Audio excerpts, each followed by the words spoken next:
Hello मेरे प्यारे दोस्तों, कैसे हो आप सब। आई होप सब अच्छे से होंगे दोस्तों। तो welcome back to the another blog. तो दोस्तों ये ब्लॉग जो है वो दिवाली वाले दिन यानी कि बड़ी दिवाली वाले दिन का ब्लॉग है। और यहाँ पे हम सब लोगों ने पूजा वगैरह सब कर ली थी और मैंने सोचा वीडियो शूट कर लेती हूँ। तो यहाँ पे हमारी पूजा वूजा सब हो गई थी और मैं अपना लुक दिखा रही थी कि मैंने ग्रीन कलर की बांधनी साड़ी पहनी थी और मेरी सासू जी ने भी बहुत सुंदर साड़ी पहनी हुई थी। और ये मेरे ससुर जी हैं और यहाँ पे हम पूजा करके जस्ट हटे ही थे। तो मैं वीडियो शूट कर रही थी और मेरे हस्बैंड भी एक ग्रुप फ़ोटो ले रहे थे हम सबकी। तो यहाँ पे हमने आरती वगैरह सब पूजा वूजा सब कर ली थी।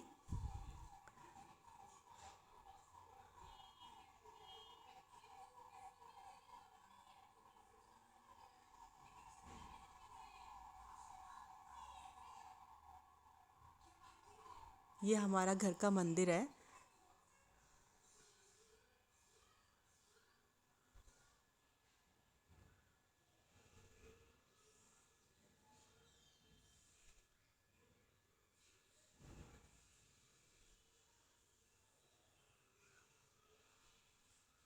और मैं यहाँ पे अंशुमन से कह रही थी कि हैप्पी दिवाली बोल दो।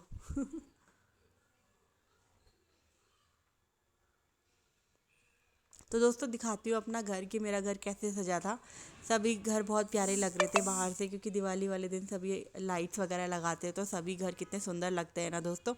और यहाँ पे मैंने एक छोटी सी रंगोली बनाई थी। रंगोली तो नहीं बोल सकती मैं इसको, लेकिन जो कैंडल होती है ना, मोमबत्ती वाली कैंडल छोटी सी जो होती हैं, उनको रख के मैंने फूल वगैरह उसके साइड साइड में लगा दिए थे। तो अच्छा लग रहा था। और यहाँ पे मैं अपना घर दिखा रही थी कि हमारे घर की लाइटिंग भी बहुत सुंदर लग रही थी दोस्तों। और दोस्तों कमेंट में ज़रूर बताना आप सबकी दिवाली कैसी रही।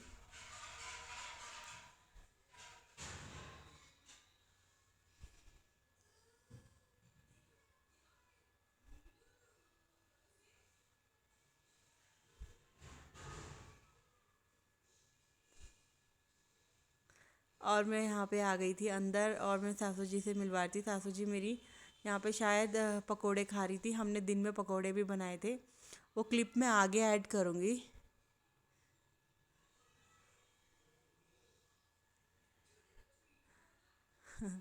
सासू जी को लग रहा था कि मैं फ़ोटो क्लिक कर रही थी, इसलिए वो हंस रही थी, पकोड़े खा रही थी ना।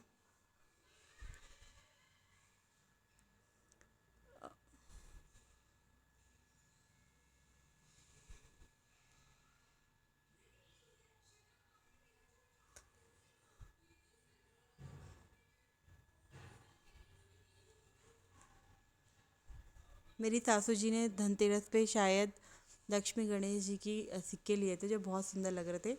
और ये दोस्तों मेरी ननद जी ससुराल आई हुई थी, मायके आई हुई थी अपने। तो आफ्टर मैरिज जो होता है ना, ब्राइड लुक बड़ा ही प्यारा लगता है।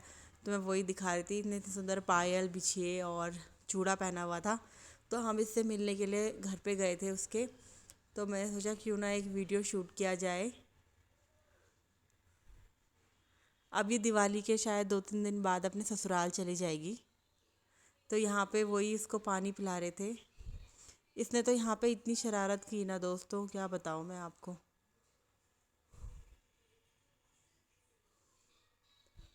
और मेरी बुआ जी ने अपना घर बहुत ही प्यारी तरीके से सजाया हुआ था। इसने 2 मिनट में मेरे बेटे ने सारा का सारा खराब कर दिया।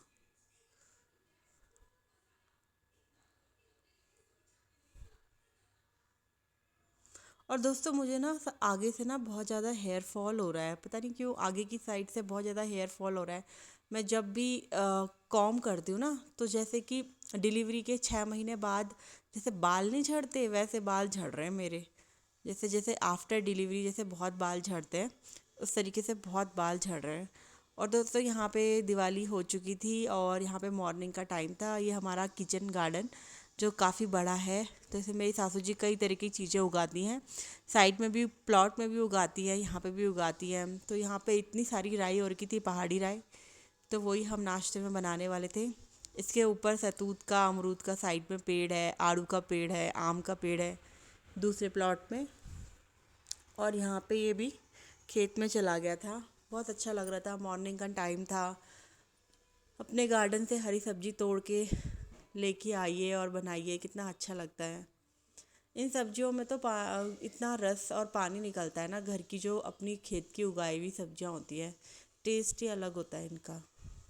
तो बस वही मैंने सोचा शूट कर लिया जाए। और ये पत्ता लेके आया, मुझे कह रहा मम्मी पत्ते का कलर ग्रीन होता है। मैंने कहा वेरी गुड।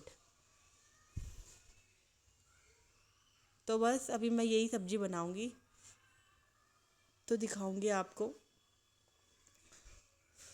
मेरी सासू जी बोल रही थी कि इनमें आजकल तराई नहीं हुई है, इसीलिए ये पीले पीले हो गए हैं। थोड़ी तराई होगी तो बहुत अच्छे होते हैं और ज़्यादा टेस्टी हो जाते हैं, अगर इन्हें अच्छे से पानी वगैरह मिले तो। लेकिन दिवाली की तैयारियों में शायद मेरी सासू जी पानी वानी डालना भूल गई होंगी, तो इसीलिए कुछ पत्ते पीले हो गए थे, तो मेरी सासू जी वही निकाल निकाल के हटा रही हैं, क्योंकि फिर ये और पत्तों को भी ख़राब करते हैं। और काफ़ी पत्ते काफ़ी पीले पीले दिख भी रहे होंगे दोस्तों आपको ना, शायद ये तराई की कमी की वजह से हुआ है।